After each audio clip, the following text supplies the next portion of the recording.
अस्सलाम वालेकुम स्टूडेंट्स। उम्मीद करता हूँ कि आप सब लोग खैरियत से होंगे।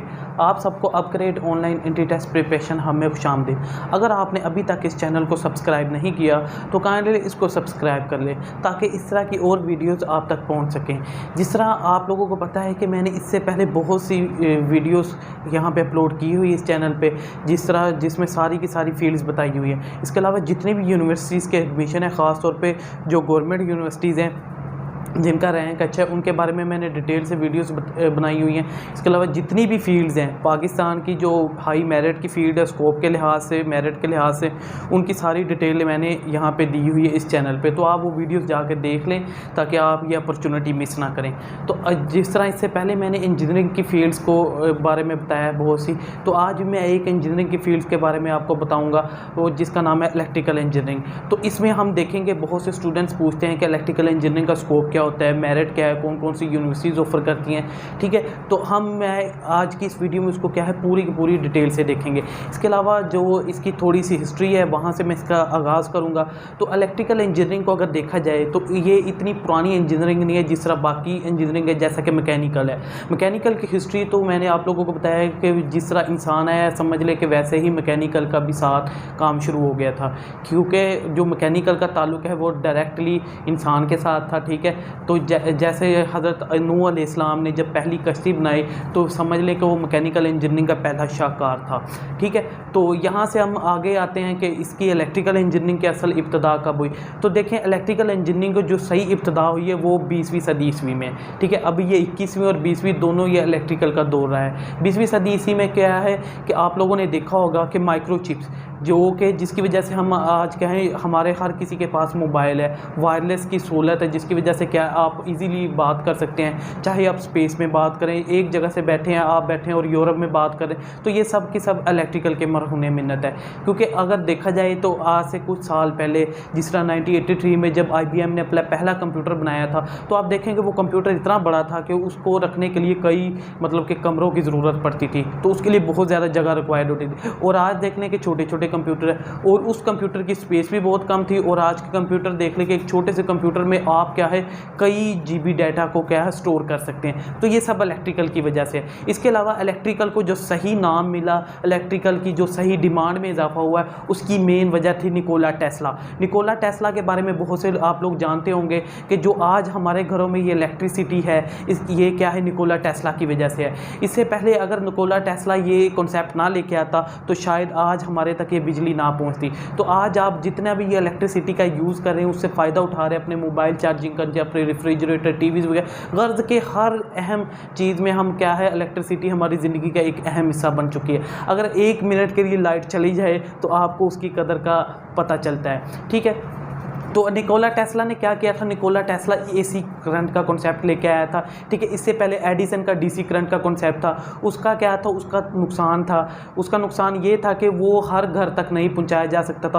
उसको सिर्फ कुछ जिनके पास पैसा था वो लोग इस्तेमाल कर सकते, और कुछ मशीनों के चलाने के लिए वो इस्तेमाल होता था। मतलब इंडस्ट्रीज़ में इस्तेमाल होता था, जो कमर्शियल था, घरेलू डोमेस्टिक पर्पज़ के लिए इलेक्ट्रिसिटी को यूज़ नहीं कर सकते। तो निकोला टेस्ला ने क्या है एडिसन के नज़रिए को तोड़ के, ठीक है, उसने क्या है AC करंट का कॉन्सेप्ट दिया, जिसकी वजह से क्या है आज इलेक्ट्रिसिटी हमारे घरों तक पहुंची है। तो इसकी वजह से इलेक्ट्रिकल इंजीनियरिंग के डिमांड में इजाफा हुआ है। तो खैर ये हिस्ट्री आप लोगों को थोड़ा सा बताने का था, जो कि इलेक्ट्रिकल के बारे में आप लोग जान सके। तो यहाँ तक आपको अंदाज़ा हो गया होगा कि इलेक्ट्रिकल इंजीनियरिंग किस तरह की फील्ड है। ठीक है, तो बाकी आप निकोला टेस्ला के बारे में लाजमी पढ़े, उनकी हिस्ट्री के बारे में, तो आपको पता चलेगा कि उन्होंने कितनी एफर्ट की थी। ठीक है, और किस तरह मतलब कि इंसान जब किसी चीज़ को तय कर लेता है अपने मकासद हासिल करने के लिए, तो वो किस तरह अपने मकासद हासिल करता है। ठीक है, तो हम देखते हैं इसके अलावा आप देखते हैं कौन कौन सी इसको यूनिवर्सिटीज़ ऑफर करती हैं। तो देखिए इलेक्ट्रिकल इंजीनियरिंग को जो मैं सिर्फ गवर्नमेंट यूनिवर्सिटीज़ के बारे में बताऊंगा, प्राइवेट और सेमी गवर्नमेंट को मैं नहीं सजेस्ट करता, ना उनके बारे में मैं बताता हूँ। तो जो इसको गवर्नमेंट यूनिवर्सिटीज़ ऑफर करती है उसमें UET लाहौर है, UET टेक्सला है, IUB बहावलपुर है, यूनिवर्सिटी ऑफ सरगोदा है, BZU मुल्तान है, ख्वाजा गुलाम फरीद यूनिवर्सिटी रहीम यार खान है, और इसके अलावा नवाज शरीफ यूनिवर्सिटी मुल्तान है। ठीक है, ये वाली यूनिवर्सिटी यूनिवर्सिटीज़ क्या है इनको ऑफ़र कर रही है। इसके अलावा जीसी फैसलाबाद और जीसी लाहौर भी इसको ऑफ़र कर रही है। अब मैं बताता हूँ कि इसमें से आईयूबी, जीसी फैसलाबाद, ये सिर्फ ये दो ऐसी यूनिवर्सिटीज़ हैं। आईयूबी में ई कैट भी चल जाता है, लेकिन इसमें क्या है एनटीएस की बेस पे आपको एडमिशन लेना होगा। अब मैं बताता हूँ कि इसमें किस तरह आप लोगों का मेरिट बन सकता है। देखिए, जो सबसे हाई लेवल की इंजीनियरिंग, इलेक्ट्रिकल इंजीनियरिंग है, वो यूईटी लाहौर और टेक्सला की है। अगर आप यूईटी लाहौर में और टेक्सला में एडमिशन लेना चाहते हैं तो आपको क्या है एफएससी में 950 प्लस के एफएससी में 950 प्लस मार्क्स चाहिए। इसके अलावा ई कैट में आपके क्या है 200 मार्क्स होना ज़रूरी है, तब जाके आप यूईटी लाहौर या यूईटी टेक्सला में एडमिशन को सिक्योर इजीली कर सकते हैं। अगर आपका नंबर कम है, 900 के करीब हैं और ई कैट में आपके तकरीबन 170 तक है, तो आप BZU मुल्तान और इसके अलावा जो है यूनिवर्सिटी ऑफ सरगोदा उसमें आप इजीली एडमिशन ले सकते हैं। लेकिन अगर आपके मार्क्स इससे भी कम हैं, आपके 850 तक एफएससी में हैं और आपके 120 या 130 के करीब ई कैट में है, तो आईयूबी और नवाज शरीफ यूनिवर्सिटी मुल्तान ये आपके पास बेस्ट ऑप्शन है। इसके अलावा ख्वाजा गुलाम फरीद यूनिवर्सिटी रहीम यार खान भी है, वो भी आपके लिए एक बेस्ट ऑप्शन है इतने मार्जिन में, ठीक है। इसके अलावा आप लोगों का क्या है कि अगर आप लोगों का फिर भी इससे कम नंबर बनते हैं तो आप लोग क्या है एनटीएस दें, ठीक है। अगर आपके 850 के करीब है, इवन के 800 तक भी आपके मार्क्स हैं, तो आईयूबी बहावलपुर एक बेस्ट ऑप्शन है, वहाँ पे आपका एडमिशन हो सकता है। उसके अलावा नवाज शरीफ मुल्तान, लेकिन ई कैट में आपके तकरीबन 140 या 150 के करीब मार्क्स होने चाहिए, ठीक है। तो इसमें आप लोग एडमिशन ले सकते हैं। अब हम देखते हैं कि इसका क्राइटेरिया क्या है। क्राइटेरिया सिंपली वही है कि 70% आपके एफएससी में होने चाहिए और 30% आपके ई कैट में होने चाहिए। इसी तरह एनटीएस के लिए भी क्राइटेरिया, ठीक है। तो आईयूबी और जीसी फैसलाबाद में वहाँ पे एनटीएस होता है, एनटीएस की बेस पे एडमिशन होता है, तो उनका क्राइटेरिया थोड़ा सा डिफरेंट होगा। अब हम देखते हैं इसकी कौन कौन सी ब्रांचेज़ हैं। जिस तरह मैकेनिकल इंजीनियरिंग के ब्रांचेस थी, तो इलेक्ट्रिकल इंजीनियरिंग के भी उसी तरह ब्रांचेज़ है। तो इसकी जो सबसे पहली ब्रांच है वो इलेक्ट्रॉनिक्स इंजीनियरिंग है, ठीक है। इलेक्ट्रॉनिक्स इंजीनियरिंग क्या है, ये यूईटी टेक्सला ऑफर कर रही है। इलेक्ट्रॉनिक्स इंजीनियरिंग सिंपल वही है जो सर्किट का कॉन्सेप्ट है, माइक्रोचिप्स का कॉन्सेप्ट है। इसमें सारे के सारे क्या है, आप इलेक्ट्रिकल को क्या है फिजिकली पढ़ते हैं। अब बहुत से स्टूडेंट्स पूछते हैं सर इलेक्ट्रिकल और इलेक्ट्रॉनिक्स में क्या डिफरेंस है, तो इसमें यही डिफरेंस आप समझे कि इलेक्ट्रिकल माँ है और इलेक्ट्रॉनिक्स उसका बच्चा है, ठीक है, यानी कि उसकी सब टाइप है। तो अगर आप इलेक्ट्रिकल करते हैं तो वो चीज़ें उसमें कवर कर लेंगे, लेकिन आगे एक स्पेशलाइजेशन होती है, ठीक है, फील्ड होती है। अब इलेक्ट्रिकल में आप ओवरऑल सारी चीज़ें देखते हैं, ठीक है। और इलेक्ट्रॉनिक्स में क्या है, इलेक्ट्रॉनिक्स में आप उसके फिजिकल जो इक्विपमेंट होते हैं, उसके सर्किट्स हैं, उसके बारे में डिस्कस करते हैं। तो इसलिए इलेक्ट्रॉनिक्स एक थोड़ी सी सेपरेट फील्ड हो जाती है। इसके अलावा जो अगर अब इसके मेरिट की बात की जाए, अगर आपके मार्क्स तकरीबन 850 तक है और ई कैट में आपके मार्क्स क्या है 150 तक हैं, तो आप यूईटी टेक्सला में इलेक्ट्रॉनिक्स इंजीनियरिंग में इजीली एडमिशन ले सकते हैं। इसी तरह आईयूबी बहावलपुर में भी है, ठीक है। तो आईयूबी बहावलपुर में भी इतने मार्क्स के साथ आपका एडमिशन हो सकता है। उसके बाद दूसरी जो फील्ड है वो टेलीकॉम है, ठीक है। टेलीकॉम का अगर वो भी जो है यूईटी टेक्सला ऑफर कर रही है। टेलीकॉम में जितना भी आपका ब्रॉडकास्टिंग है, ठीक है, जो वायरलेस सिस्टम है इसमें आता है, ठीक है। जितना भी आपका, जिस तरह आप लोगों ने देखा होगा बड़े बड़े नेटवर्क्स के टॉवर्स होते हैं, तो यहाँ पे टेलीकॉम ऑपरेटर होता है, ठीक है। वो जो ऑपरेटर होता है वो टेलीकॉम फील्ड का होता है, ठीक है। तो ये उस लिहाज से, जॉब्स के लिहाज से देखा जा सकता है। तो टेलीकॉम का भी मेरिट कम होता है, तकरीबन 850 तक अगर आपके मार्क्स एफएससी में और 150 के करीब ई कैट में हो, तो आप यूईटी टेक्सला में टेलीकॉम में इजीली एडमिशन सिक्योर कर सकते हैं।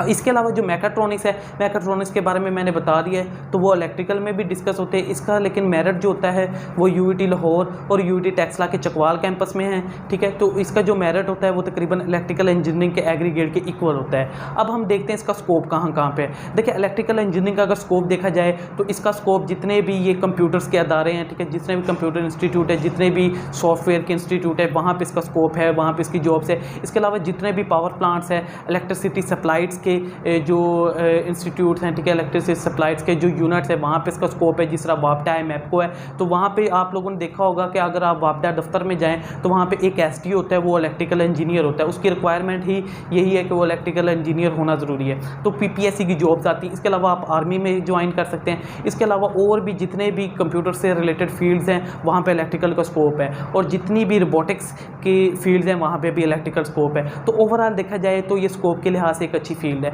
अब ये किन लोगों के लिए मैं सजेस्ट करूँगा, वो लोग जो कि कंप्यूटर की फील्ड में इंटरेस्ट रखते हैं, कंप्यूटर साइंस, IT या सॉफ्टवेयर, तो उनके लिए मैं ज़रूर ये कहूँगा कि वो भाई इन तीनों में से कोई फील्ड ना करे। बहुत ज़्यादा शॉकिंग लगेगा, लेकिन मैं ये पूरी रिसर्च और पूरे फैक्ट के साथ बात कर रहा हूँ। कुछ लोग आपके लिए इसको कहेंगे कि नहीं ये गलत कह रहा है, तो उसका मैं एक सिंपल सा लॉजिक देता हूँ, आप कॉमन सेंस की बात समझें। देखिए हर ग्रेजुएट के पास इस वक्त जो कॉमन डिग्री है, सबसे ज़्यादा जो ग्रेजुएट है वो इन 3 फील्ड्स के हैं, कंप्यूटर साइंस, IT और सॉफ्टवेयर के। पाकिस्तान में हर चौथा ग्रेजुएट जो है वो उसके पास ये डिग्री है, और हर यूनिवर्सिटीज़ ऑफर कर रही है। आप जितनी भी यूनिवर्सिटीज़ उठा के देख लें, वो कंप्यूटर साइंस, IT को ऐसे ऑफर कर रही है जिस तरह वो इसको ऑफर करना स्वाब है। तो जिसकी वजह से हर साल लाखों के हिसाब से ग्रेजुएट पास आउट होते हैं, और जॉब्स क्या है वो कम होती ना होने के बराबर है। तो इस तरह इन फील्ड्स में अनएम्प्लॉयमेंट में इजाफा हो रहा है, जिसकी वजह से वो प्राइवेट ऑपरेटर बन जाता है। ठीक है, कोई मतलब कि नेट कैफ़े खोल के बैठ जाता है, कोई कुछ तरह, कोई किसी तरह से अपने आप को क्या है सर्व करता है। तो इसलिए उसके बजाय आप इलेक्ट्रिकल इंजीनियरिंग को प्रेफर करें। देखिए इलेक्ट्रिकल इंजीनियरिंग में आपका अगर कंप्यूटर में इंटरेस्ट है तो वो भी कवर हो जाता है। इसमें वही जितनी प्रोग्रामिंग, जितने भी उसमें जो आप कंप्यूटर साइंस में पढ़ेंगे वो इसमें आ जाता है। और दूसरा फ़ायदा ये है कि इलेक्ट्रिकल इंजीनियरिंग एक प्रोफेशनल डिग्री है और इंजीनियरिंग की डिग्री है। ठीक है, तो इसकी वजह से आप इंटरडिसिप्लिनरी फील्ड्स में अप्लाई कर सकते हैं, लेकिन कंप्यूटर साइंस, IT, सॉफ्टवेयर आप एक सिर्फ मखसूस फील्ड में। बहुत से लोग ये लॉजिक यूज़ करते हैं तो कंप्यूटर का दौर है, तो भाई जितनी भी इंजीनियरिंग फील्ड्स है उसमें भी कंप्यूटर का अमल दखल लाजमी है, जितनी भी इंजीनियरिंग फील्ड है। लेकिन इलेक्ट्रिकल में 50% कंप्यूटर साइंस का अमल दखल है। ठीक है, तो इसलिए मैं इसको सजेस्ट करूंगा। उम्मीद करता हूं यहाँ तक आप लोगों को वीडियो पसंद आई है। अगर आपको वीडियो पसंद आई है तो इसको काइंडली लाइक करें, सब्सक्राइब करें और शेयर करें, ताकि दूसरों का भी फ़ायदा हो। और अपना और अपनी फैमिली का ख्याल रखें। Stay home, stay safe. Allah हाफिज़।